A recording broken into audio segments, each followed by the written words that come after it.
to 216, a link to the Past Randomizer podcast. I am your host, Fear Agent. Today on the show, we've got Ninjembro. Ninjembro goes way back in the community, and this is a long one, so I'm going to keep this intro brief. Kind of in a dead zone right now with Rando. I know the Kaz Boots is about to start. 80 Keys is in brackets. Cross Keys is in the middle of their tournament. League is coming up soon. I think they mentioned something on the main tournament finals restream about an announcement coming maybe in August. So keep a lookout for that.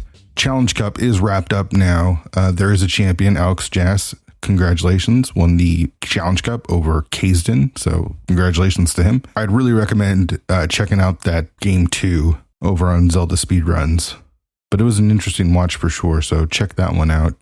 All right, so let's just get to the show. Ninjembro's on the show. Ninjembro is a talker. I love it. I love having people, surprisingly, on the podcast that like to talk. It makes my job that much easier, and it was a blast talking with Ninjembro, just hearing, where he comes from, his relationship to the community, his time in the league, his friendship with Zero Rush, all that stuff was really, really interesting. So let's waste no more time and get right to it. Here's Ninjembro. All right, super excited about today's show. Today we've got Ninjembro, who's been a part of the community for a long time. I think he stepped away for a little bit and then came back and have just been on a tear. I'm curious to know about your early rando days too, and of course, we'll get to your history and stuff. But first of all, just thanks for doing the show, man. Hey, man. Thanks for having me. I've been really looking forward to it. Been loving the show since it started. And when you reached out asking if I wanted to do the show, I was just like, 100%. Absolutely. I don't remember what my exact words were, but I know I was just like, oh, hell yeah. Yeah, for sure.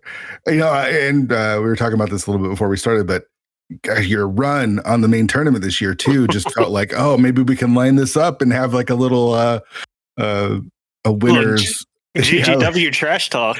Yeah, for sure. But I mean we'll get to your history and let's talk a little bit about your main tournament run this year, because it was really strong. I mean, how did you feel about your performance going into the tournament and how you were feeling and everything? I mean, once I don't know what it was exactly about it, but once they announced, we weren't just qualifying on one mode and then playing 5 modes, I was like, all right, this is going to be my year. Like we're going to qualify well. And then we're just going to not, completely just fall flat during groups like we have in the last couple of years, and we can get to that in the history. But right. So yeah, going into groups, I was pleased, and this is not a jab at anybody, because everybody in my group put forth very good efforts. But like I was happy to not be in like a group of complete death. Because my 2021 groups and 2022 groups were like absolutely miserable when I got my group draws, and this go around I was like, all right, there's some scary runners here, but I was just like, I don't have like some combination of like Zelga, Moogle Charm, Schultzer, right? Totally. That's basically the kind of groups I was drawing the last couple of years. Sure. And there, I mean, let's be honest, there is groups of death that happen for sure. 100%. Not to say that, no group is completely free, right? Like, oh yeah, it's rando. Anything can totally happen, but absolutely. There's times where you go like, how am I supposed to make it out of this group? So right. yes. So how did you end up qualifying? Do you remember your qualifying position? Yeah, so qualifiers, I qualified 5th, I think it was. Wow. And with the async process, you could check your score throughout, and on like 3 or 4 out of the 5 seeds. So I guess a bunch of runners must have held their asyncs to like the very end, like a lot of really good runners, because like up until like 2 days before qualifiers ended, like 4 out of my 5 seeds were over 100. Wow. But then in those last 2 days, obviously finishing 5th overall, those scores didn't drop a ton, but they started to drop. And I was like, I went from thinking like, oh man, I could be 1st overall, to being like, I'm probably like top 10. So yeah, when the final standings came out, I was like, okay, 5th is as good as I can expect. I mean, awesome.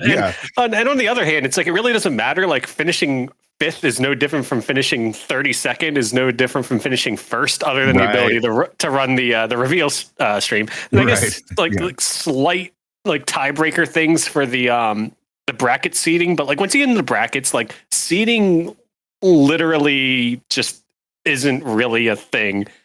There's just, you know, I get that the main tournament admins, you know, they put a seeding procedure in place just so that there is like a procedure in place.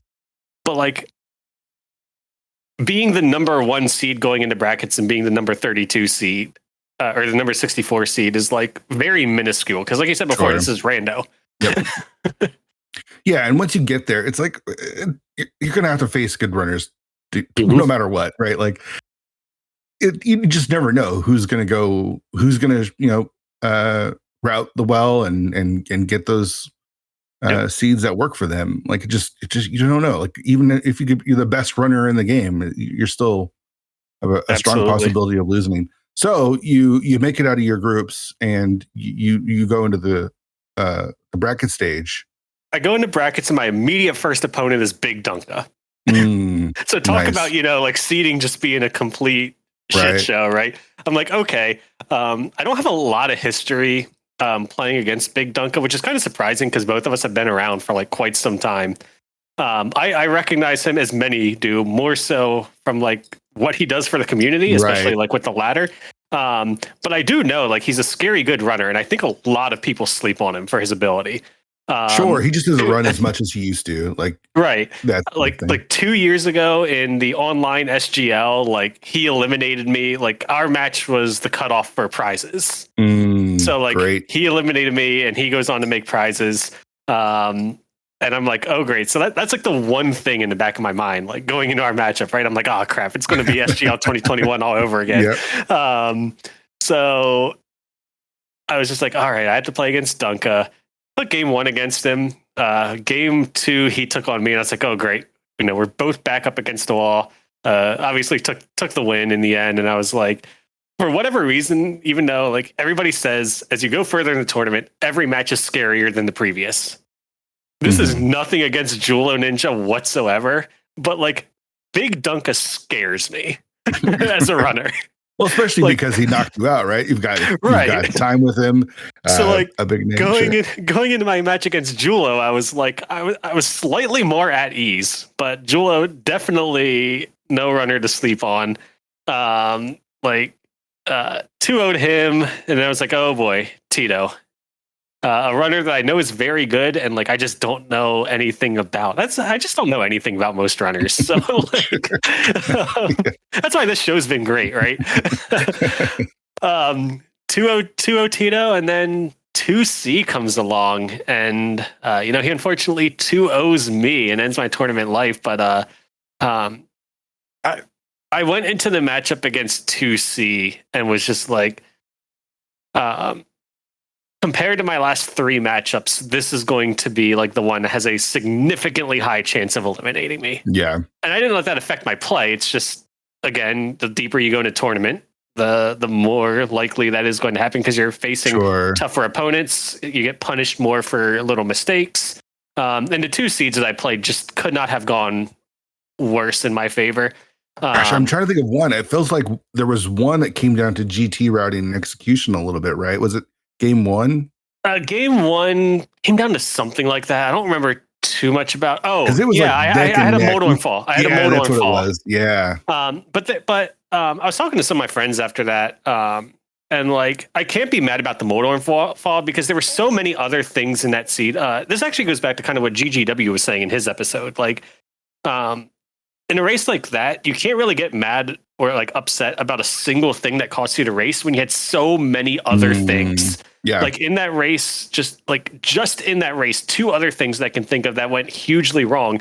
One that I don't think would have been a big difference. Like I don't think it would have made up the time difference, but it was tilting nonetheless. Was I got a Ganon quick warp? Yes. Which I've actually said in the post-race interview, like, I'm pretty sure there's a way to like avoid that ever happening. And I just get it sometimes. And I'm like, I don't care to look up how to have that not happen because it's like a lot of other little tricks and stuff where it's like 99% of the time, it's not going to matter. Yeah, for sure. But the other big thing was a Lionel death on my first Death Mountain climb, going over to Super Bunny Cave. And it's just like that alone, was the difference. So I can't be mad at the Moldorm fall. Was that the Ambrosia seed? Yeah, it was Ambrosia. Yeah. Yeah. There's so many. Here's the thing is like, it's easy to take the things that happen in the final couple minutes, right? And say like, oh, if only this changed or if only this changed. But it's like the whole seed is that. That was 15 minutes into the seed. Right. And like, had that not happened and the rest of the seed played out exactly the same, I would have won. Yeah, so totally. You can't really be mad at the Moldorm fall when something that happened earlier was just as much to blame. Yeah. Yep. Now, so that seed, I didn't play the best, but like it is what it is. You can't play your top game 100% of the time. The second seed was like 3 crystals and still like 4 items from go mode at like the hour and 10 mark, which does not feel good ever. Yeah. The way the seed kind of unfolded, like it's one of those things where like in hindsight, it was like, oh, he hit the route. I completely didn't hit the route. Ice Rod was at Spike Cave, which is honestly a check that I'm just going to lose to most of the time because I never feel compelled to go to Spike Cave. Like, I don't know. It's hard to describe why I don't go to Spike Cave. It's not quite the same thing as not going to Catfish. Sure. But it feels similar. But it's like at the time that I was routing the seed, when I was at like an hour and 10 minutes in and still 4 items from go mode, it doesn't feel great, but I was like, this doesn't feel bad either because just like the location of things in the seed was abysmal.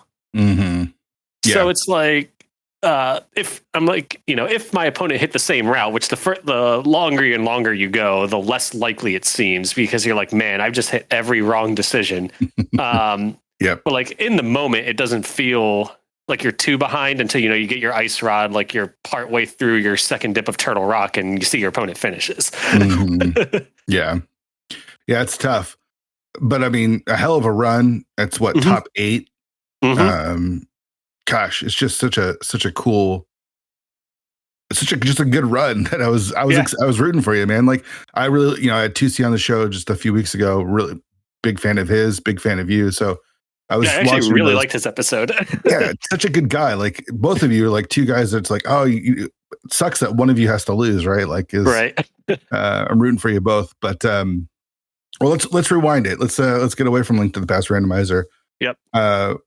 What was it? What was your gaming life growing up? Did you grow up with the SNES? So yeah, so like some other people in the community, I tend slightly towards the older crowd, not the oldest in the community, but just recently hit 36. Okay. So grew up. We had an NES as early as I can remember.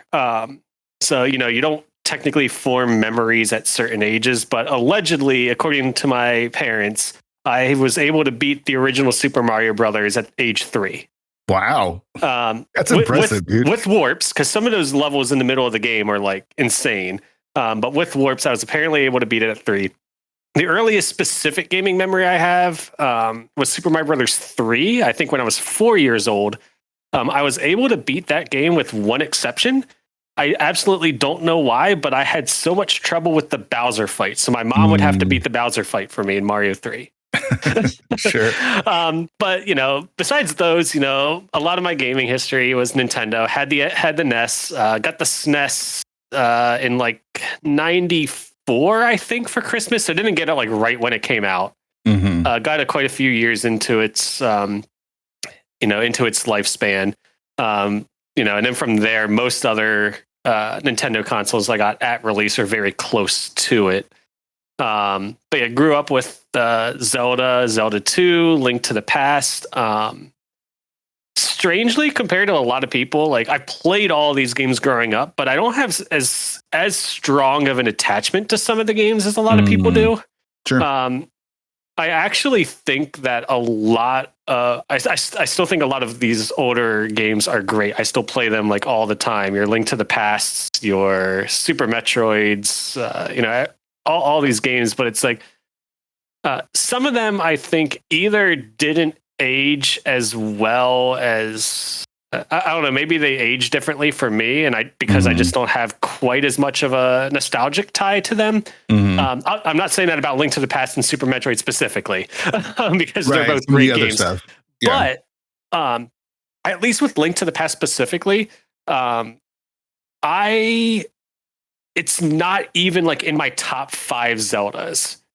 By time played, it's by far number 1 by like a billion times because of racing. Yeah. Right. But like even 2D Zeldas, like I don't even think it's in my top 3. Really? I think it's a good game, but I think most Zelda games iterate on the previous games exceptionally. Yeah, I think it's fair to say. I absolutely love the Oracle games. I love Minish Cap. Link Between Worlds. Oh yeah. Like Link to the Past is still great, but I don't have as much like I said, I just don't have as much nostalgia kind of like driving my thoughts behind the games. But like similarly, and I get a lot of flack for this in lots of just like communities and stuff. I think Ocarina of Time is the worst 3D Zelda game. What? While still, I simultaneously think it's a good game. Like that's the problem of the thing. It's like, it's the worst of a bunch of really good games where like the worst thing possible is like, man, I really still would love to replay this game. Do you think something like Skyward Sword is better than Ocarina of Time? Yeah. Oh, that's just the wrong opinion. Oh, I understand. So it's almost like nostalgia doesn't play a part of your feelings towards a video game then, right?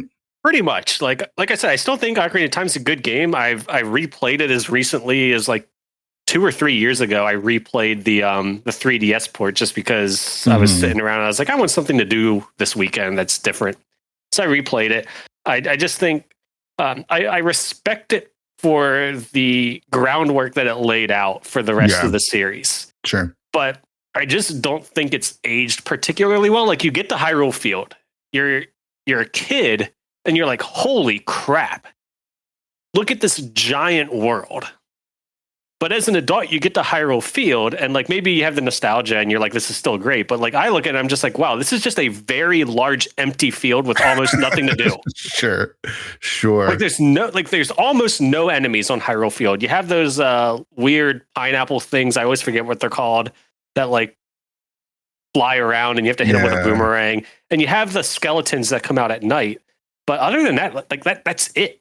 Sure. So Hyrule Field exists solely to get to like the town or to the horse area. Like good game, but it's like I don't know. But it's also hard because you're talking about in retrospect, right? Like when the game came out. Oh, when the game came out, it was 98 or whatever. Fucking incredible.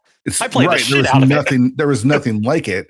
And so the other games are able to take that and expand. Breath of the Wild. Have you played Tears of the Kingdom?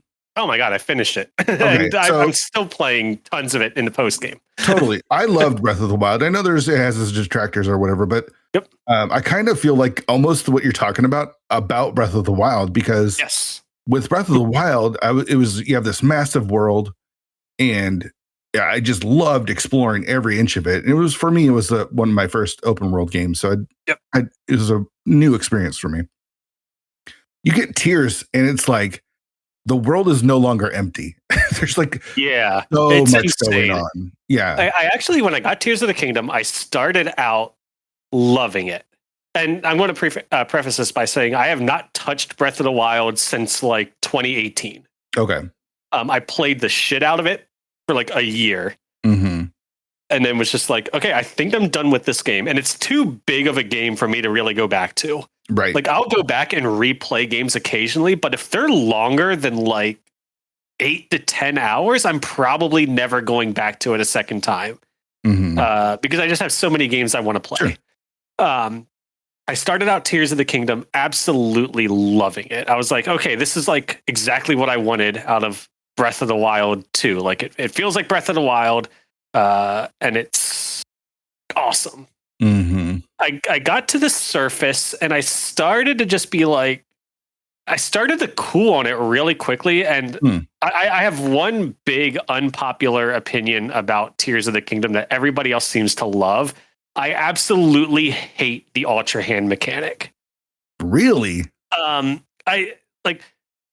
feel like a lot, it's gotten better after like tons of hours, but I feel like it's kind of clunky. It feels like sometimes I'm fighting with the controls. I think it's cool that you can just build these like ridiculous things, and it also allows you to torture Koroks. Right. But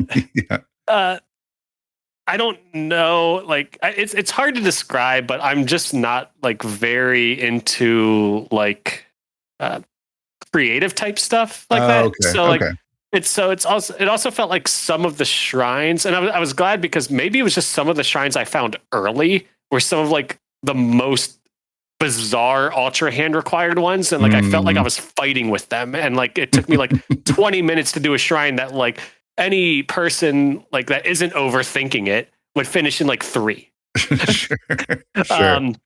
But as the game went on, other than Ultra Hand, I very quickly was like, yes, this is better than Breath of the Wild in every possible way, except for Ultra Hand, but I'm willing to look past that because everything else is like incredible. Yeah. And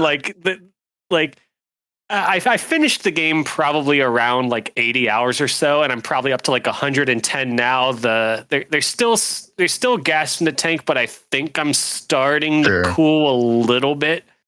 I mean, anything that you put over 100 hours in feels like you got your money's worth, right? Like that's a lot of time. Less than $1 per hour of entertainment. You're not going to get much better than that right. in any other medium. Yeah, for sure. Yeah, I'm like others. I think you're crazy about Ultra Hand, but I understand it. It's so open. Like you can do so much with it that it can almost feel almost overwhelming. Yeah. For the people that love it, like I'm very happy that it exists for them. Sure. I also just the other thing, like the fuse mechanic is neat, but it just feels like it's just adding time to like making my weapon stronger when it's going to break like in 7 hits anyway. I just wish there were more strong weapons that I didn't have to like kill something and then fuse its horn to it and but the things I did like about the game just like blew me away. Like they addressed enemy diversity. They addressed like they didn't really address Koroks. They didn't really address I guess some people like the Korok hunt. I could have done away with it. Sure. They didn't really address weapon durability, but like everything else, they just knocked it out of the park compared to Breath of the Wild. Sure. And similarly, like I don't know if I could go back to Breath of the Wild now. Yeah, I actually kind of want to see like how it compares. Like, does the game feel like incredibly small by comparison? It has to, right? I mean, right. You've got so much more to do, like just so much more to do in Tears of the Kingdom. Yep. I also didn't really care for the depths at first. And even when I started to appreciate it more, I was like, but like, it is neat. It almost feels like this version's Breath of the Wild overworld. You know what I mean? Like it's a bit more empty. I mean, you're really there just to mine stuff and get treasures and stuff. I think it's pretty cool. Here's the thing. Okay, so I agree with a lot of the points that you just said about Tears of the Kingdom. I didn't know this is what the podcast was going to turn into, but I love it because all I've done is been like Tears of the Kingdom so much since it's come out.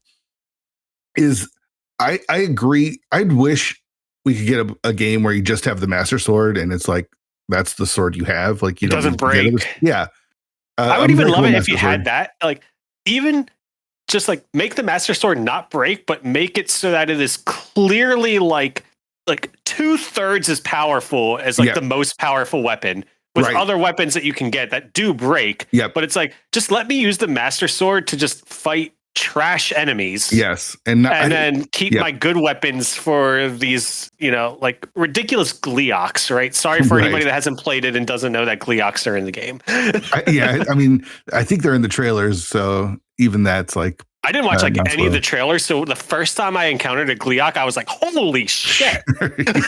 Yeah, for sure. But I mean, we're like over almost month 2 now, so I feel like we're kind of out of that spoiler territory. Yeah, I still never want to spoil like story stuff, but like things like that. It's like Gleok like Gleoks have been in Zelda since Zelda 1. So I don't know if they've been in Zelda. No, I think they were in. I think there was one in Oracle of Seasons, but I don't think they've been in the game since then. No, there's actually, because I've got a whole compendium. I've got all those like hardcover Dark Horse books that they put out, and they've been in more games than you realize. Just not always as bosses. Gotcha. Here's the thing: is the weapon system I think is better than Breath of the Wild, because it's just still not good. It's not great. Yeah, it's not great. In Breath of the Wild, you never wanted to fight enemies because you didn't want your weapons to break. Now all your weapons are shitty, and so it doesn't really matter if they break. So now when you actually kill enemies, you're rewarded with ways to make your weapons better. That's actually really fair. It's a minor upgrade. That just makes it way more playable. Like the fact that I'm not afraid to like go fight enemies, because now I can upgrade my rusty shield or my rusty broadsword or whatever, and not worry about it constantly breaking. Like, oh, I found a Royal Guards broadsword. It's like power 50 or whatever. I never want to use that. That you don't have that anymore. So okay, so let's go back. So you're gaming, you're playing all this Nintendo stuff. Yep. Is it just Nintendo? Are you into like the Zelda Mario stuff, or is it just more I'm into video games? I'm into video games, like love Zelda stuff, love Mario stuff. Like I am hardcore like a Nintendo fan at heart. But I had PlayStation 2, and PlayStation 3. A lot of PlayStation 2 was mainly due to rhythm games and PS1. However, there were other games on those consoles that I did like. Actually, one of my favorite games of all time, Castlevania Symphony of the Night, was actually the reason I bought a PlayStation 1. Oh, okay. I played it at my cousin's house, and I was like, I need this game. Yeah. And then PS3, and then a couple years into me having a PS3, I had built my first gaming PC. Oh, okay. And I kind of didn't look back from there. So since then, about 2009, 2010-ish, so like partway through the PS3 era, I switched solely to Nintendo plus PC. Oh, okay. Okay. So I don't play like a ton of like shooters or anything like that. Like for PC, like right now I'm playing a good amount of Diablo. I actually use my PC almost to play a lot of games that come out on consoles anyway, but I just play them like I play like the better versions of them. Yeah. Sure. Yeah. And also like, it's nice for rando. It's nice. I don't know. It's multi-purpose. It's not just a gaming device. Sure. Yeah, for sure. And you can control, how good it is, right? Like you don't have to wait for a new console or a new whatever. Exactly. You can play whatever. So you said rhythm games. What were some of the early rhythm games you were playing? I mean, I played, and I think Zero Rush alluded to this. It's actually how I met him. We went to the same school, but we met through playing Dance Dance Revolution. So I played that a ton.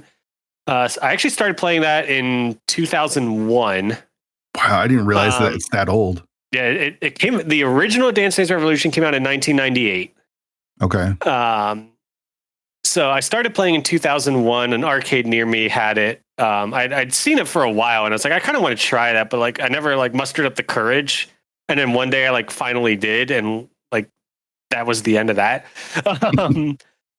Played that for a number of years, on and off. Like I still play occasionally, but not a lot. Actually, if and when I buy a house, one of the first things I want to do is actually get a DDR machine, and try to get back in shape a little bit. Sure. But I played that.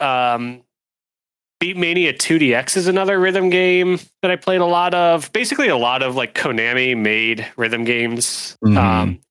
There is one that not as many people know about unless you're like in the rhythm game community. But there's this one called Poppin' Music, which was just like this super cartoony, like really cute, bubbly rhythm game. But it was also very hard at the upper levels. And it didn't have a huge following in the US, but like it's hard to know for sure because like there were so few people, and like there could be people out there that just like didn't know that there was like an online community for this stuff, though I doubt that. But like at my peak of playing that game, like I was probably like top 10 players in the US at it. Jeez. But that's also like saying like I'm top 10 out of probably like, you know, maybe a couple hundred people that have ever played it, and like maybe 100 that play like more than like playing it once or twice and then being like, okay, I'm done with this, right? Like I feel like the active community for that game at the time was not large in the States. Sure. Yeah, that makes sense. But nowadays I still do a lot of rhythm games, but it's basically stuff that I can play at home, and so I'm not going like the arcades a lot. Right. So there's one on Steam called DJ Max, which is just like another like hit the buttons in time with the music. Theater Rhythm is Final Fantasy based rhythm game. You don't have a machine? Is it like a step pad, or is it like, are you doing a controller, or how? It's just keyboard for DJ Max. Okay. Like it's just like just a keyboard based game. Theater Rhythm is just played with Joy-Cons or the Pro Controller. Okay. So it's just button based rhythm pressing. So again, that's probably why I'm a little bit more out of shape. I'm not doing as much of like the cardio based rhythm games anymore. Right. But yeah, like did a lot of that, and honestly, like kind of similar to Rando, and perhaps more so, like rhythm games, like it's such a small community that you make a lot of friends in it. Like if you travel for tournaments and stuff like I used to, I would say like of all of like my, I guess the categories, you know, like IRL versus online friends, like out of all like my IRL friends that like I still hang out with on a regular basis, like probably 90% of them I met through rhythm games. Jeez. That's crazy. Like some of my closest friends that like live around me, like I met through rhythm games. Yeah, I mean that makes sense, especially with rhythm games, right? Because you're playing on a dance pad. It's you're at an arcade, exactly like at the mall or whatever. And like back in the day, like we were traveling for tournaments, so like not super far, but like, you know, I grew up in Pennsylvania, and it's like we would travel to like Maryland, Virginia for like tournaments. I remember when I first saw, you know, to tie things to other community members, when I first saw Dante in the community, I was like, I recognize that name. And I reached out to him, and I was like, you know, not trying to dox him, and I wasn't trying to like dox myself or dox him, but I was basically like, and I'll just say this as vague as I can. I was like, are you Dante from like the rhythm community? And he's like, yeah. And I was like, and like, we met at such and such tournament, I'm pretty sure, like years ago. And he's like, yeah, I was at that. Like, holy crap, dude. Like, neither of us like really remembered each other like that much, but it was just like, it's small world. Sure, totally. So you go to school with Zero Rush, but you don't really know him until you start playing rhythm games. Yeah, well, he was a year behind me, so he's a year younger than me. So I was a sophomore, he was a freshman. And the way our school district worked, like we went to different middle schools. Okay, yeah. So, and like different elementary schools, so we wouldn't have even been able to really meet until high school. But yeah, we just met playing DDR, and we were like, oh, holy crap. Like we actually had some friends in common. Just we didn't know each other, and then we became really close buds. Don't really see him as much as I would like to these days, but I mean, that's what happens when like we live like just grow up. Yeah. Well, one, when you grow up, and also like we live roughly an hour away from each other. It's like just close enough that it's like it's easy to like make a day trip out of it and make plans, but it's like also just like far enough, just far enough where it's like it just never happens for some reason. Yeah, we probably see each other once or twice a year.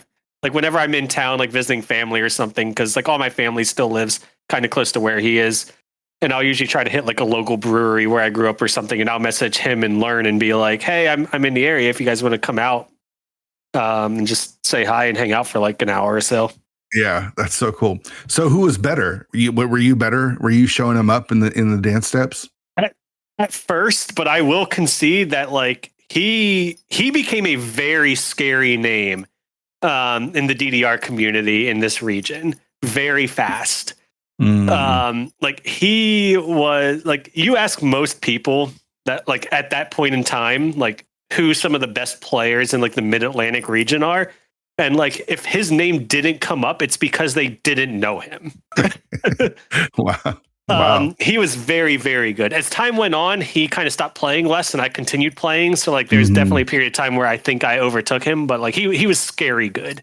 I'm not even going to lie. Like he was scary good. I was just good. That's hilarious. I wish you were better than him so I could lord it over him next time I check him. But I'm not going to prop myself up and lie, you know. Let's just make it up. Ninjembro was better. So you definitely had a competitive itch in gaming then, due to the rhythm game scene, right? Yep. What about speedrunning? So actually, yes. I know there's a lot, like not a lot of rando players got into speedrunning. Like, or vice versa. Like, you know, not a lot of rando players speedrun and not a lot of speedrunners play rando. There's some crossover. But I actually started, I'd reached out to like a small group of friends, I want to say in like 2012.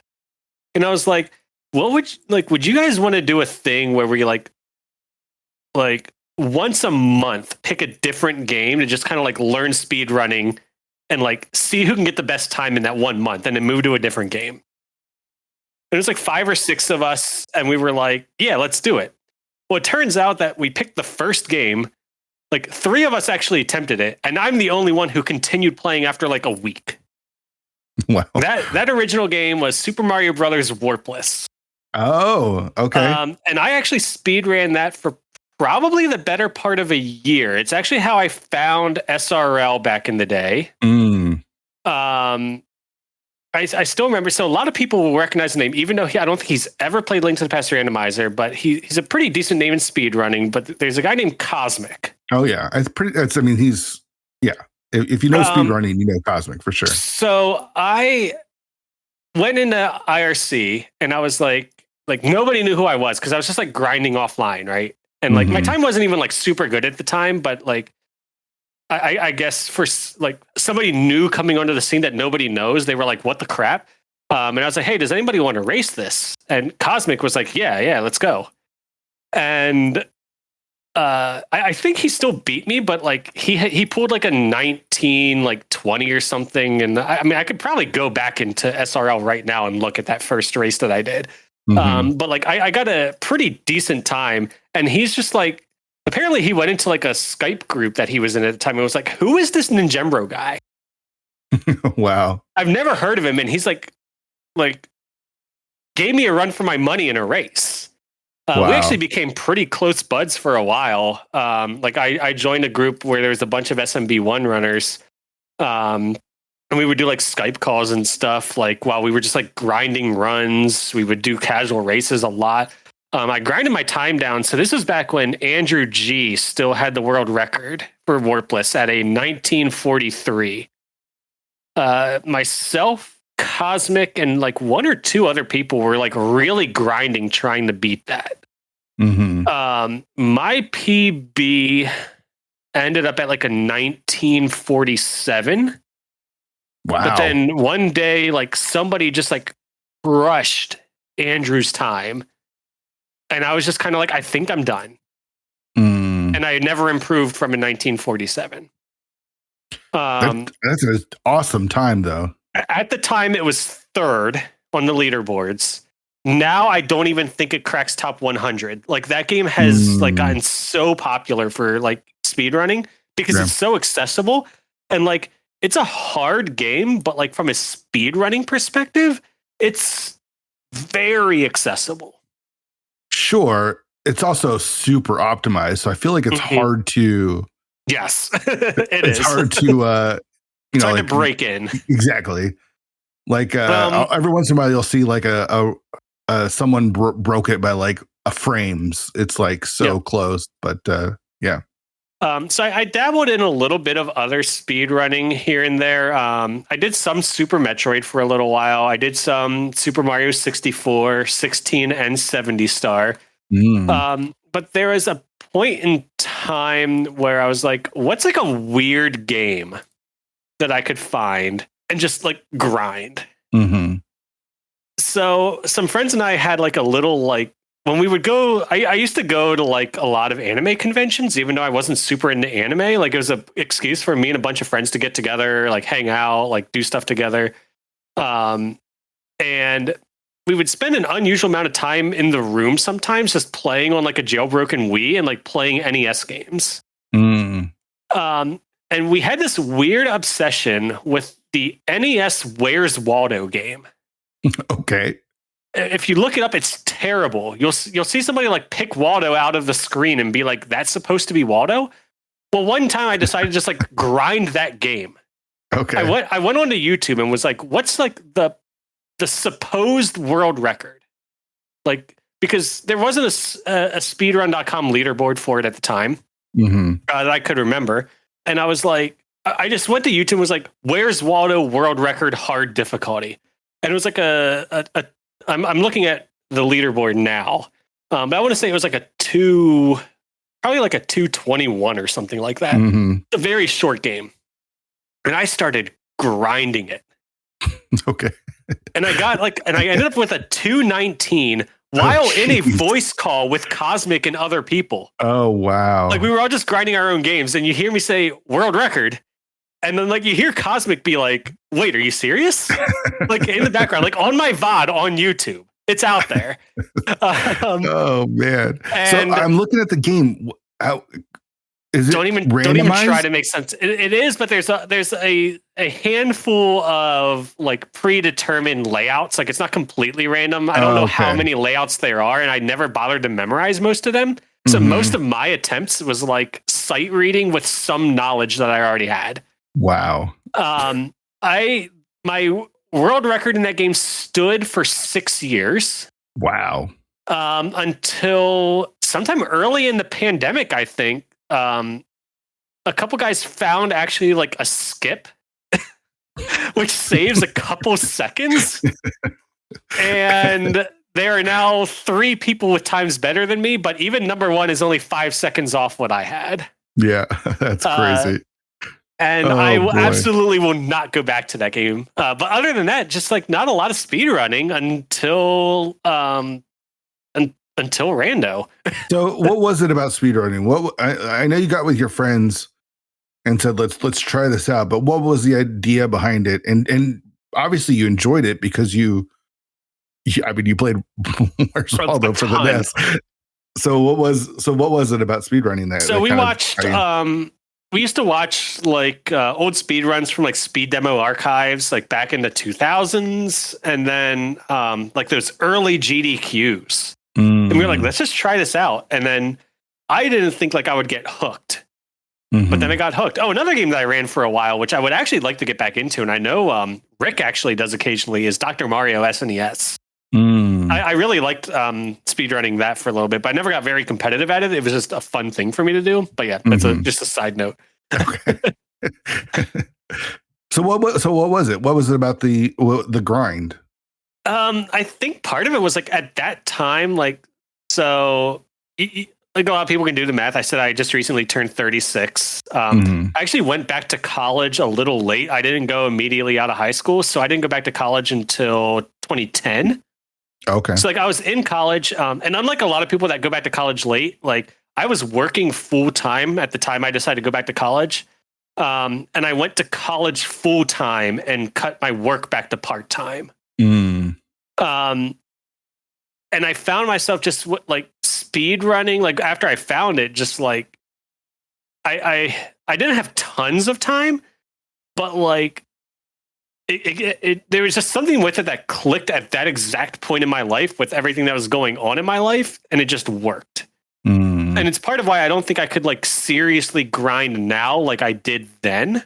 Yeah. I just don't have as much of that grind mentality. Sure. Yeah. I get it. I don't have it, but I understand it. Like the grind is almost to me the worst part. There are games I've wanted to go back to, like Maniacal, one of my league teammates, is big in this Super Metroid community.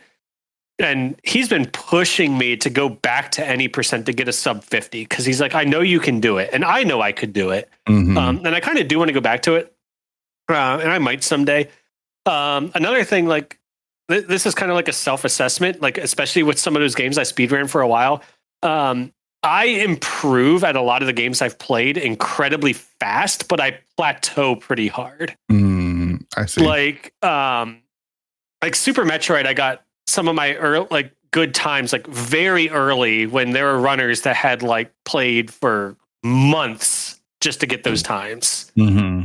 Now, similar with like Link to the Past and NMG. Now, granted, I had lots and lots of rando to back this up, but back in like 2018, I did like 5 or 6 NMG attempts, like some stupid small amount, and got like a 135, and then just kind of stopped. And then last year, I think it was like early 2022, I was like, I need to get back to the NMG grind and get a sub 130. And I got it in like 10 attempts. Wow. Like, I know runners that have been like playing this game for years and like trying to get like sub 130 and are like struggling, and like, it's nothing against them. And like, I'm not trying to pat myself on the back or anything, but it's just like, I improve fast, but I plateau hard.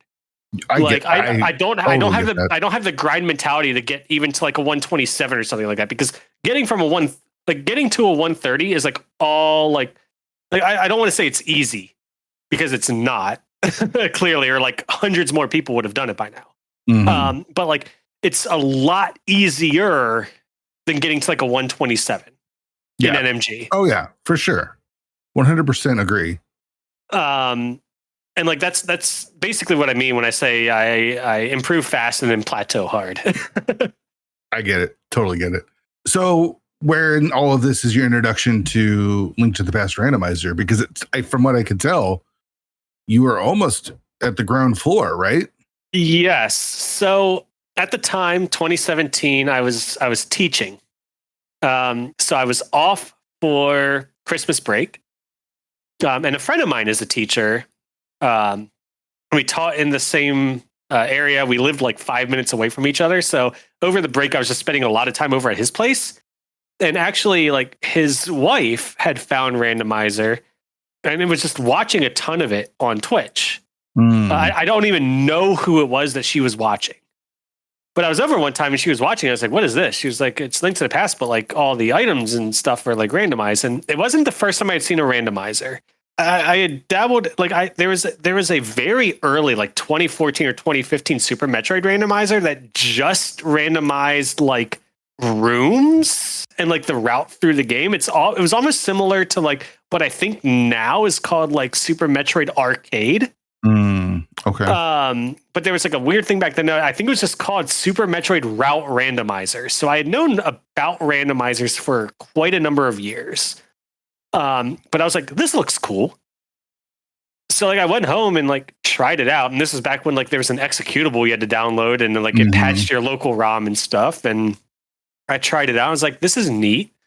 A couple friends of mine, including one who like literally never entered the community, but played a handful of seeds, and it just wasn't for him. We would just play like in Skype calls, and just, or not Skype, I guess Discord at the time. Sure. Yeah. But we would just play. And then like I saw like people were racing it, and then like a tournament was coming up. So like, yeah, I've been in since like I probably started playing in like January of 2017. Wow. Okay. I don't think my first race was until like actual like recorded race with people outside of like me and my few friends that were playing was until like March. February or March probably. Again, I could just go to SRL right now and look it up. But yeah, you know, been here since part of the old guard, so to speak. Sure. So, I mean, this is early days of Rando. It's all brand new. There's no there's no guides to it, right? It's everyone's just kind of just still figuring out how the thing works. You're figuring it out. You're just doing whatever, like sub 2s were like good. Sure. You're like, I got a sub 2, like great. Like now it's like if you're not sub 2ing an open or a standard, like you're not winning races. Sure. Was it you and your friends just kind of figuring this all out on your own? Yeah, like there was a before I'd found any like location trackers and like logic trackers and stuff, there was like a website that just had like a checklist. I don't even remember like who made it or where it was, but like it at least helped say like, Death Mountain cave with 7 chests. So like even if I didn't know where it was, Paradox Cave, like I knew there was a cave over there that I had to find. So like I slowly learned where everything was without like an actual map. And then quickly found cross products tracker, and then later down the road emo tracker. Although I think that wasn't until like after I came back. Sure, that makes sense. I know we're getting close to your normal hour, but okay. As long as you're good going over, I'm good. Always good going over. So last summer, who's my significant other, is she's out with some friends going to a screening of The Room. Okay. So I'm kicking back right now with a beer and having a good time. Okay. Yeah, I'm not worried about the time. We'll. I know we're just getting into ALTTPR and we're almost an hour in, but that's fine by me. As long as you're good, I'm good. Yeah, I'm good. But so what was I saying? So yeah, I didn't find Emo Tracker until my return, but I eventually found Cross Product, and that's what I used for a very long time. Which is what Dunkas is based off of, right? Yes. Yeah. Oh, well, I assume at least the UI, right, and like the layout of it and everything is based off cross products. This is nothing against Dunka, but I very recently, very reluctantly switched to Dunka Tracker from Emo Tracker. Oh, really? I just love the UI and the way things are on Emo Tracker, and I was like so used to it, and just like little things about Dunka Tracker like always made me mad, but like. I made the switch at the same time that I finally got around to setting up auto tracking. And I've actually come to really like Dunka Tracker, but there are still little things about it that I've actually put in feedback that I'm just like, why is it this way? Like, for example, like if you do open as a preset, like why doesn't everything just default to a crystal? Why is everything a question mark that you have to click multiple times? Sure. Yeah, I think when I was racing, I was stuck in my emo ways because I got it. It's so customizable, and I think I was able to get it exactly how I liked it. So tell me about those early days. You joined that first big tournament in 2017, right? Yes. I don't know how big it was. Do you remember how big it was? So going back to that there's actually a tournament still. This is funny. There's still a tournament in progress that I guess just never finished out. The 2013 Super Mario Brothers Warpless tournament. Oh, there you go. That is still ongoing. Okay, so it actually looks like that first tournament doesn't show up on Challenge for some reason. Yeah, so I think the 512 is missing too from Challenge. I think 512 is on there, but I don't know if it is showing up there for me. The spring 2018. I tried to find a link for it, and I kept getting an error. So maybe it's just Challenge. Yeah, the first random tournament is 2017 fall, which Ack the Boker won apparently. Did he really? Like according to this final results, oh wait, that might be. I don't think that's the main tournament. Maybe that was something else. Oh, that was there was a Swiss portion of that tournament, so I wonder if maybe something went after that. I don't know how some of these older tournaments work, to be quite honest. Sure, but he went 7-0 in a Swiss portion of a fall 2017 tournament. Good job, Mac. Did you introduce Zero Rush to this, or did he find it separately? Oh, okay. I introduced him to it. I was like, yo, you should check this out, because I knew he loved Link to the Past. I knew it was like one of his favorite games. So I was like, you need to see this. And I think he was I don't know this for sure, so I might be putting words in his mouth, but I think he was a little like lukewarm on it at first. He was like, yeah, this is kind of cool, but whatever. And then he just I think he probably just like a lot of us, just kept playing it. And it was like, okay, this slaps. Right. So tell me about those early days, because again, the randomizer is still completely brand new. I think it was like the text was still there. There wasn't progressive items and all that kind of stuff. I remember non-progressive items. I don't remember much about like whether there was or wasn't text or when it might have been removed. Mm-hmm.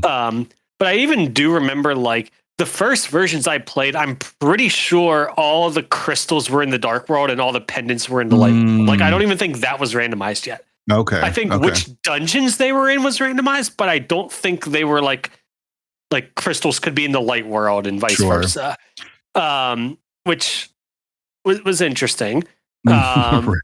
Actually, there and this is also back when like there was no open. I actually remember when like you could even like probably talk to Zero Rush and confirm this. Like, I'm not just making this up. I'm pretty sure when like open mode became like popular, I was like, this is the dumbest thing.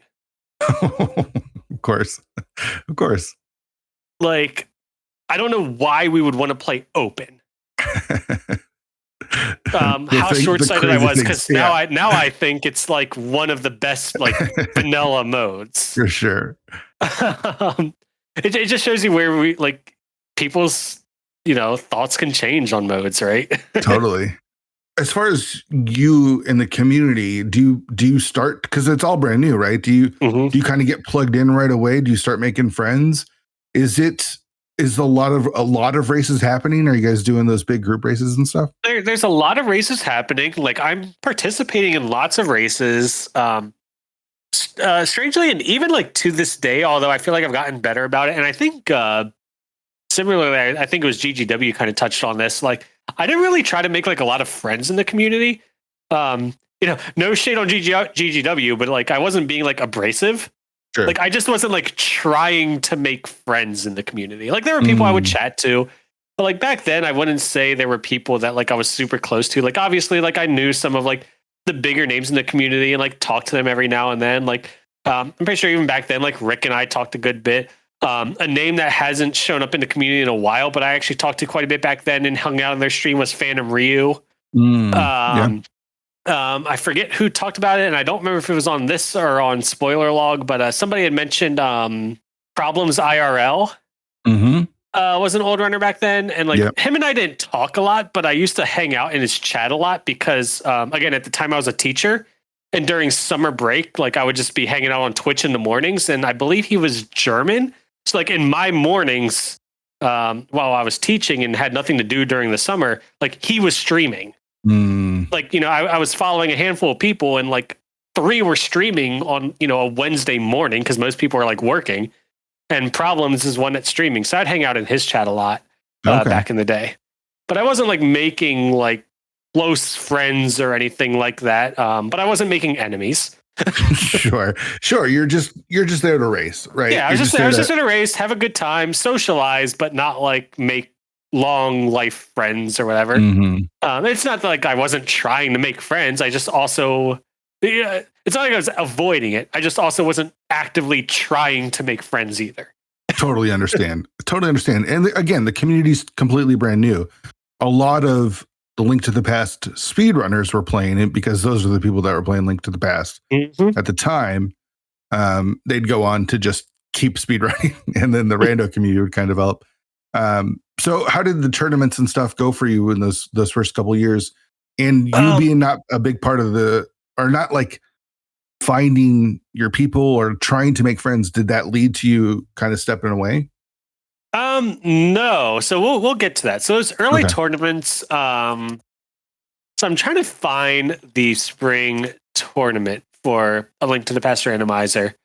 That spring 2017 tournament. But I can't find it, so it is what it is. But I recall, I think Rick had talked to this on his episode. Like, I came in like not as an unknown because I'd been racing, but kind of as what a lot of people would perceive as like an underdog. I forget exactly what my group was, but I want to say it was like Ashdor, Fred. It might have also been Rick. But like I swept the group stage or like close to it. When if you ask anybody at that point in time, including myself, like I shouldn't even get out of the group. Sure. right? Yeah. And then I think I went on to have like a pretty lukewarm tournament performance. Same, I believe, with the fall tournament that year. But then the big 512 Swiss came, right? Mm-hmm.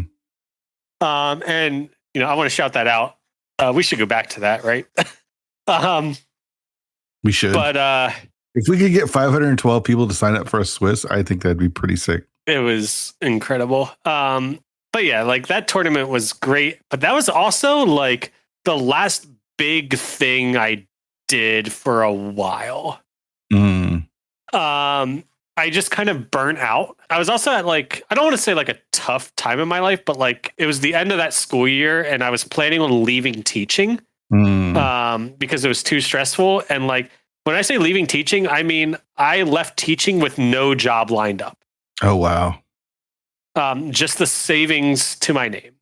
Wow. So it was not a like incredibly rough time. It's not like I was going through like severe depression or like anything, but like it was not an easy time in my life. There was a lot going on. Yeah. And like Rando just wasn't doing it for me at that time. Like I was still hanging out with my friends a ton. I was still playing lots of video games, but I was just like, screw Rando. Mm-hmm. I think I was getting like really tilted, and like you can even look back. Like if you go back, I entered races like every now and then, and like I always like if you go back and like look at my comments on the races, they were always like, "Oh yeah, I remembered why I stopped playing this fucking game."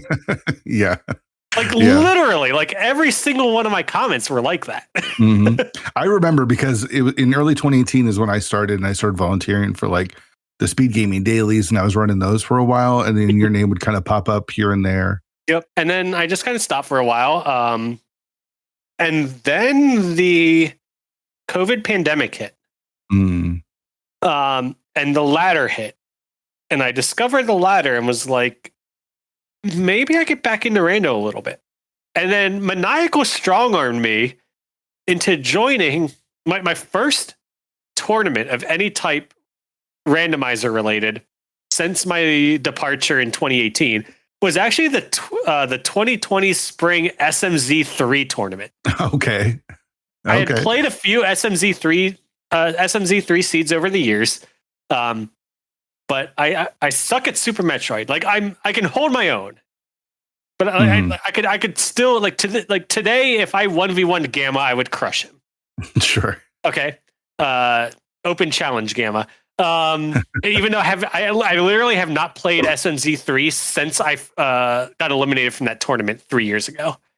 But I was like, I'm going to enter this, and I'm going to get crushed. I don't know why you're telling me to enter this. But I 2-0'd my group. It was like the double elim single, like best of one groups where, the top two make it out. Mm-hmm. So I beat Dr. Bob-tastic. I'm looking at it right now. And then I beat Ivan, who's like, at the time was just like a powerhouse in Super Metro, like SMZ3. And then I got into the brackets and I was like, okay, that was a fluke. Like we're going to get destroyed. I won my first 2 races and went out top 16 to Azure. Wow. Super impressive, dude. Like, I don't know how I did that. Mm-hmm. You said Maniacal got you back in. Were you playing with Maniacal when you were first playing ALTTPR? Yeah, I actually kind of got him into it. Actually, that summer, the summer of 2017, I actually went down. At the time, he was living in Atlanta. And again, as a teacher, I had a lot of free time. So I drove down there and just spent a week at his place. And he had already played a little bit of Link to the Past Randomizer, but like over that week, like if I recall correctly, we didn't spend a lot of time doing it, but like, I kind of like went over like tech and stuff with him, and like we kind of like theory crafted some stuff and workshopped some stuff. And we also, that was the week of SGDQ that year, so we watched a ton of SGDQ like in his living room while just enjoying beer. Nice. Yeah, I feel like I introduced a lot of my friends to Randomizer. Yeah.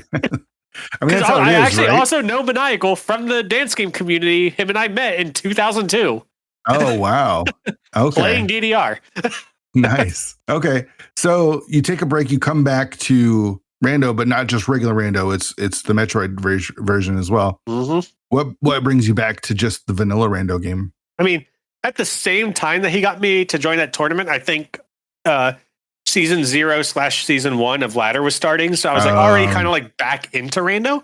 Okay. And he was like, oh, this is perfect because there's this SMZ3 tournament. You should enter it. And I'm like, damn it, dude. Okay. So once it got its hooks back into you, it was there then, right? The pandemic was happening. Yeah. I was like a lot of people, I was just kind of like bored at home. Mm-hmm. And it was like the perfect excuse for me to get back into Rando. Like I didn't stop playing it with the expectation that I would stop playing forever, although that was a possibility. Sure. It was just an indefinite break. And the Ladder just kind of was the thing that I needed to get back into it. Did your attitude towards it change? Because you mentioned you came back and the comments that you were leaving were so negative. Did something change in you? I think it did. I was just in a, like, again, I was never like in a rough spot in life, but I was also just in a like life circumstances were better. Sure. Yeah, that makes sense. So, and I was just like, this is just going to be fun. Like, and I know everybody has their own opinions one way or the other. Like, I've never really been a fan of like the big races, although I don't think the big races were like what drove me away. Mm-hmm. But like the 1v1 aspect of it versus just like 30 player races kind of like helped me be like, all right, I'm getting paired up by an algorithm that I don't know. But an algorithm that is trying to be mostly ELO based. So kind of trying to pair you with somebody of relatively equal skill with a little bit of what, Dunka calls his secret sauce. Mm-hmm. So I was like, this is kind of neat. It allows me to like kind of climb and rack and stack myself. And I kind of like that aspect of it. I haven't been racing as much on the ladder lately, but just because there's been so many games I want to play and there's been so many tournaments. Sure.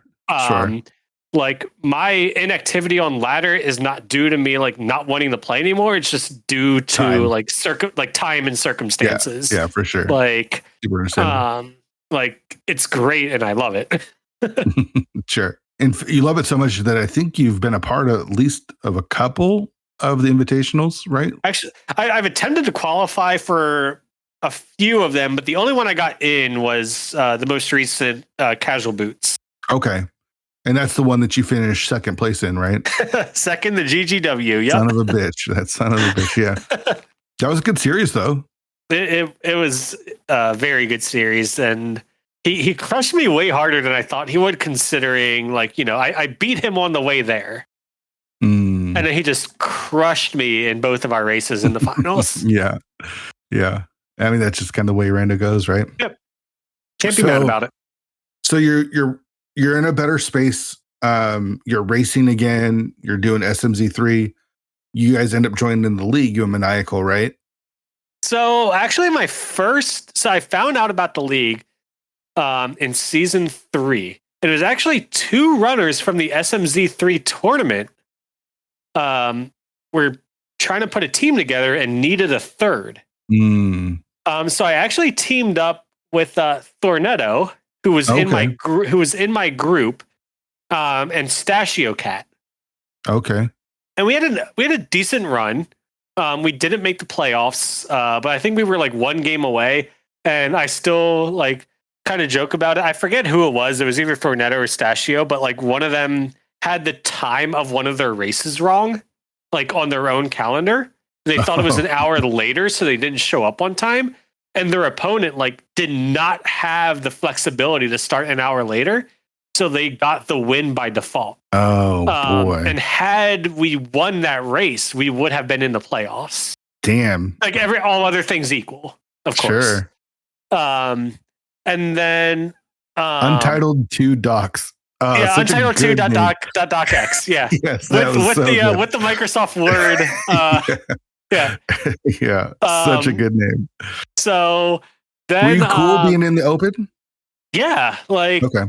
Yeah. I was just I didn't really know any better. I was I didn't know much about Ivan and Thornetto and Stashio. But I knew like on the Link to the Past side, they weren't as comfortable as they are on the Super Metroid side. Mm-hmm. And at that time, like I knew I was like a pretty good runner, but like I don't want to say that I have a high, like an inflated ego now. But I'm at least like self-aware enough to recognize that like I am one of the better runners in the community. Like I will say that, like, and not be ashamed to say it. Yeah. But it's also like at the time I didn't realize that quite. Yeah. And even then I might not have been. Like I've improved a lot since my return. Sure. So it didn't bother me at all. And I was like, I actually kind of like the like proving yourself aspect of it, of going through the open league. Yeah. So like we had a good run and I was like, okay, this is cool. Like I love playing with those guys. But then for season 4, I don't actually remember which way it happened. I don't remember if either way, obviously I ended up joining Bottles on Empty. Yeah. I don't know if I got, if Maniacal and I tried to build a team and then I told Thornetto and Sashio Cat that I was like leaving, or if they were like, hey, I think we're like, sitting a season out. I don't really remember how it happened. But either way, Maniacal being a good IRL friend of mine and very strong runner in his own right, had the opportunity to start a team with him. We were looking at a few potential people for our third, but Maximum Barnage was somebody who I think similarly, I didn't know him very well, but I know he's kind of been around for a while, but just like not very active. And he, Maniacal was like, let's get him. And like, I was like, I don't know who he is, but sure. Like, but like they actually knew each other, I think from college. Oh, okay. They were college buddies. And I think I had met Barnage once because I had visited like Maniacal and another friend of mine at their college like through the years, and I'd probably met Barnage while I was up there visiting. But it was like once or twice in passing, and like we weren't like close friends or whatever. But since then, we actually try to make it a point as a team to get together at least like once a year. I love that. I love it because Maniacal lives quite a ways away from us, but has family in the area still. And Barnage, while not living close, is only a couple hour drive away. And I'm kind of like in the middle-ish. Sure. So I usually try to host them when Maniacal's in the area and Barnage is able to make it, and we'll like go out and hit a brewery. Like when we won the open league, like was the first time we got together as a team, and like we went out and celebrated. That's so awesome, man. I love it. Because that's what I was hoping for. The league is supposed to be about friends and, getting together and meeting people and stuff. And the fact that it actually happens is so cool. And not to like talk down to either of them too. Like I could easily like probably join/build a much stronger team, but I don't want to. Because they're like, no, I mean, because one, they are close friends of mine now, and also like they're good. That's the thing, right? Are they like absolute? Like I could probably build a team to rival like the Pugs, right? Like we aren't the Pugs. Like you stack the three of us up against the Pugs, and I don't think we're there. Maybe, but that's also name recognition, right? A lot of it is name recognition. Yeah, like Dante, Andy, and Ari are all like insanely good runners. Sure. And I think like if you stacked our team up against their team, like they will win a majority of the time, but we still will take series against them. What I'm saying is like majority of the time. I'm just trying to be humble. I'm trying to be humble. I get it. But your team is good. Yes, our team is insanely good. I just don't think it's stacked. But that's okay. Like it's about playing with friends, right? It's about playing with friends, and like I like there's actually been recent talk where Maniacal has, and I'm not going to like out him or anything, but he's been in a big downward slump rando wise in terms of just like he's been like underperforming like to his expectations and all of our expectations, and he's thinking about taking a break. And I'm like, dude, if you take a break, like Bottles on Empty is not going to be the same without you. Yeah. Yeah. When you find your guys, it's hard to want to like I don't want a different team. Totally play with other teams. So season 4, you guys are in the open league, you end up winning it. I know Maniacal has talked pretty publicly about not being happy that he was in the open league. How did you feel about being in the open league? Like I know they have to like fill the 32 slots in the invitational. And I agree with Maniacal's assessment. Like, so I think there were some behind the scenes things that some people may have been privy to where like we were close, like we were like right on that line, apparently. Well, I could tell you because I was there. Okay. You were there. So we were like apparently right on the line. Yes. Of being invited versus being made to play an open. Mm-hmm. I don't care because again, I like proving it. Sure.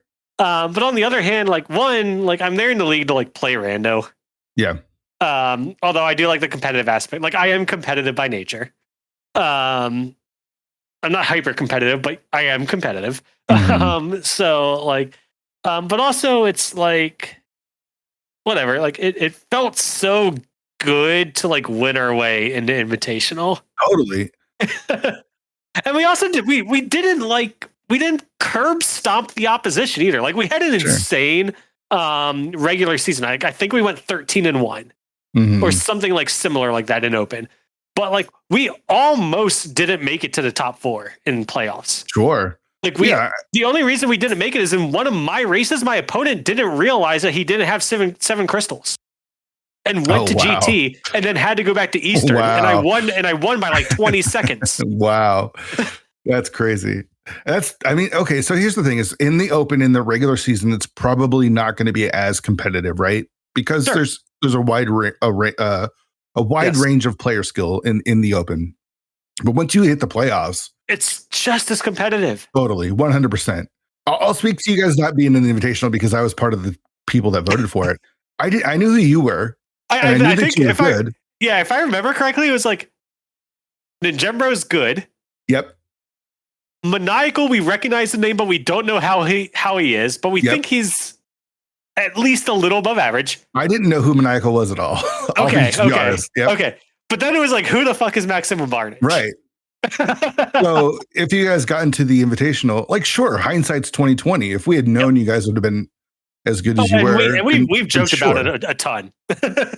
And people always talk about like the divisions too. Like, oh, how come the division was so off? And it's like, because we don't have hindsight, right? Like you just gotta go with your best guess and hope you get it right. The only thing we hated about that season was we somehow got put in like the EU division, so like scheduling was a nightmare. Sure, yeah. There's always those teams that get screwed by putting in a division that you have to schedule really shitty times at. But you guys win it. You guys not only so top 4 gets you your invitation, but you go on and beat JK LOL in 4. And again, like insane team. 14-1 you went that year. Yeah. I actually remember when we got eliminated this past season in the playoffs. It was a 1v1. I forget who I was playing, but I was the runner that ultimately, like, my race was the make or break. And I made it a point to actually point out to my opponent in our post-race interview, in the 3 seasons that I had been in the league, it was the first 1v1 race that I lost. Wow. I had gone 3 regular seasons and an entire playoff series without dropping a game. That's bananas, dude. That's so nuts.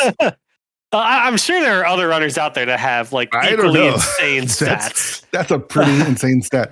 But like the first thing I said, I was like, good job defeating my perfect 1v1 record in league. Yeah, because you gave us our only loss in the season, and that was against Rahman and Crosskeys. Yes, I remember that. Easy feat to be done. So that was. I thought that was going to be my first loss. Yeah, for sure. I mean, Rahman is so good at Crosskeys, but you got that victory. So.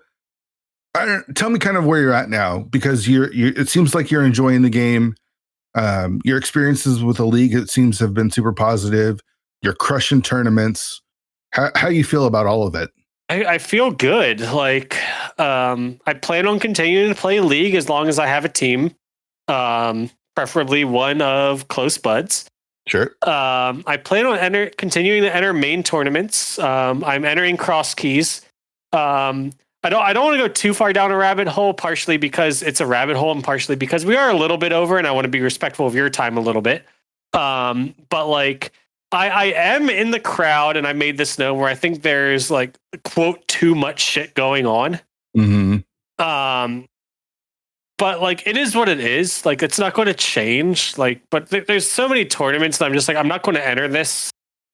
Like I'm going to enter the tournaments that are actually interesting to me, and modes that I like. And it's funny, you know, I got second place in the Casual Boots Invitational.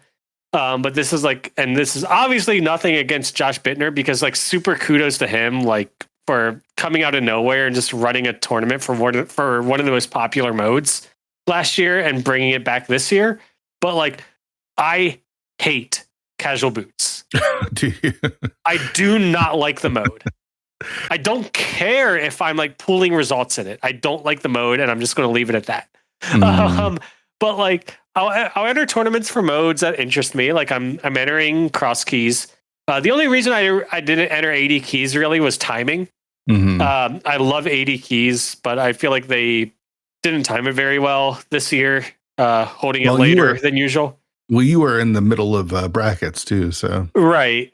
But even if I wasn't at the time, like had I gotten eliminated early, and that's the thing we could mention how the last 2 years I got eliminated in groups and main tournaments, but we kind of alluded to that earlier in the episode. Yeah. But even if I had already been eliminated at that point, like I would kind of rather enter cross keys because, like, I don't know, I've played plenty of like 80 keys or like regular modes, and I just haven't done much entrance recently. So I was like, I'd like to enter cross keys, and like doing both of those at the same time would just be a lot. Sure. I do think there was a point where there's a ton of tournaments and everyone joined all of the tournaments. And that's just not happening anymore. Exactly. I feel like what's happening is it's kind of evening out a little bit where people are just joining the ones that they want and don't feel as obligated to join all of the tournaments. Which makes me a little worried for the future of the community. Like, I guess worried's the wrong word, but I don't know. I just think there's something to be said for having like a small handful of like community recognized like big tournaments, whether those be like the cross keys, the main tournament. Like, and I know there's been discussion on like what makes the main tournament, right? Other than just like history. Right. But maybe it is history. I think that's what it is. Yeah. Like, but that is important in the grand sense of the community, I feel like. But like, maybe like, I don't know. I think it'd be nice to see, you know, a regression back to like a smaller amount of tournaments. And like, as weird as it is to say, because I don't really like big races, like I think it'd be cool just to see a resurgence of just like more community races that aren't tournament related. Like I've entered like SG dailies or weeklies like every now and then in recent times, like maybe 3 in the last year, but like I've entered them because it's like, oh, like there's actually not a lot happening right now and it's happening at a convenient time. I'm going to enter this. And like, it's been fun, but like, I'm not entering them a lot of the time because 1, I don't really care too much about big races, but also 2, like they're usually happening when like at the same time I could be doing like a ladder race or I'm involved in a tournament. And those are things that I care about more, but like, it'd be cool to see a little bit of a revert back to less frequent, but bigger things as opposed to more frequent, small things. And I don't know how it happens either. And maybe it doesn't. Like, maybe I'm just wishing for something that's never going to happen. And that's okay. Yeah. Like the community is clearly in a healthy spot. Although, and this goes back to, I think, to a little bit to kind of the roundtable episode is like, the only thing that I feel like is not healthy about how much stuff is going on is just like the volunteer aspect of it is definitely lacking. Like I want to do comms. I love doing comms, but like I very rarely sign up when I'm actively playing because like I want to do other stuff besides rando. Sure. So like I'll sign up for a race if it's like super convenient with my my schedule, or if it's like a race that I really want to comm and like there's somebody that wants to comm it with me. But like I'll very rarely sign up to comm while I'm actively engaged in something. So it's hard, but I do like doing comms. But yeah, I think the community is overall in a very good place, and you know, looking into the future, like I'm going to hopefully get back into doing more ladder stuff. Although as Cross-Key starts to wrap up, you know, League is going to be ramping up. For me, it all depends actually with the ladder. When I like it when there's a good variety of modes, because I actually like to gun for like season titles. But I like gunning for like overall as well as individual modes, and it's harder to do that if you don't like all of the modes in a season. And I also just feel like in recent seasons I haven't meshed with the mode selections. But like Duncan's got a great thing going, and people are still racing, so like not holding it against him. I'm just like, don't really care for these modes, so might not play as much this season. It is what it is. Yeah. All right, we are going long. And I feel like, honestly, Ninjembro, we could probably go another half an hour, no problem. We could go forever. Really good. So I'm going to ask you the question I ask everyone, and that's about tilt. Yep. We haven't really talked about tilt at all. So how do you handle tilt, whether it's in the middle of a race or at the end of a race? What's your process? So it's kind of evolved over time. So I'll just start with like, since my return to the community. So like early on in the ladder, if like the way I handled tilt was just forfeit mid race and just be mad, especially like if I would forfeit and then like realize, like I would go to my opponent's stream and see that I was like 15 minutes ahead. That would make me even madder. Sure. Which side note, because this goes back to the tournament, I actually get way more tilted by close races than by ones that I get completely blown out by, and I don't know why that is. I think it's because you had a chance, right? Like in the close race, like, that makes sense. Whatever, but if you had a chance and it's that close, it's like it's really super frustrating. Yeah. But yeah, so like early, like I would just forfeit races and just then probably get even madder. But like one thing I definitely don't ever like try to I don't take it out on my opponents, and if I ever like do, it's not like it's more me like projecting and being angry. Sure. Unless somebody like seriously clown routed, then maybe I'll actually get mad and be like, "What the hell is wrong with you?" Like, but that's another thing, right? Recently, what it's been is like, well, ever since Dunka added like the pings, I very rarely forfeit a race before I get the ping that my opponent finished. So like, that has helped me like not tilt as much on ladder in a sense. But, like just overall, like the way I've handled tilt, and I feel like other people have done this and in different ways, but like I've just stepped away for like there have been times in like the last year where like if you look at my racing history, either be it ladder or just in general, I guess ladder is most of what I've been doing. Like you can see that there's just like 1 month gaps. And it's usually because I just like I get really tilted and I just say, you know what? I'm just going to take like 3 weeks or a month off. Smart. Like, I'm just done until the end of the month. And then sometimes I stick with that, and sometimes I cool off a little bit quicker, and I'm like, you know what? I'll come back and do a race. But really, it's just been like I just generally follow through with that. Like if I say like I'm just done, I've only ever actually like unregistered from the ladder like once or twice, and those are the times I've been like super tilted. Sure. But usually, if it's just like minor tilt, I'm just like I'm just going to step away for a bit. It gives me a chance to focus on other games a little bit, and even some of those times, like I've done, like I said, community member So last summer is my significant other, and like we found time like when I've been tilting and not playing, but a way for me to like still like make sure.